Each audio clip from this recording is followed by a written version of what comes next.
今天感动时刻，我们要近距离认识美食专家吴恩文。其实呢，吴恩文时常就在节目上畅谈料理，但鲜少人知道的是，吴恩文对于客家菜可是非常的有研究的，因为他的父亲呢就来自大陆广东丰顺的客庄。从小呢，吴恩文从父亲身上学会了乐观、勤奋、不浪费的精神，对父亲、对客家的情感，今天透过美食让你我感动。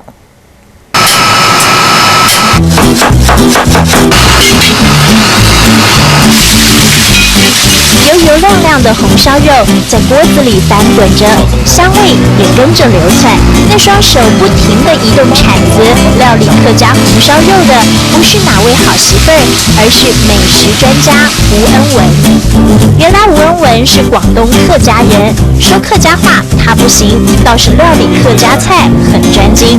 红烧肉是拿手私房菜，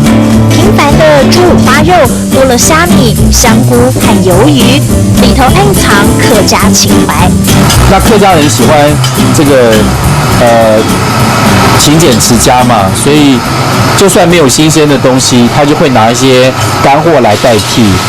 吴恩文发挥客家人的勤俭美德，让红烧肉多了一份海的味道。清明啊，或者我父亲忌日的时候、生日的时候，我们去看他的时候，因为这是他的拿手菜，也是他最爱吃的一道料理，所以我们都会做这道料理给爸爸吃。这道红烧肉是父亲从广东丰顺带来台湾，从用料到调味，吴恩文可是练了好几回，父亲才肯传承。他们非常珍惜手上有的东西，然后也要求我们都不要浪费。淡淡的香菇和鱿鱼香味锁在肉汁里，深褐色的红烧肉带着油亮光泽。每烧这道菜，吴恩文总会想起父亲。从他身上学很多道地的客家料理，以前都觉得是一道菜，但我觉得这个菜里面有很多客家人的一些精神。我觉得这是一个客家人非常怎么讲，非常乐观又勤奋的一个天性。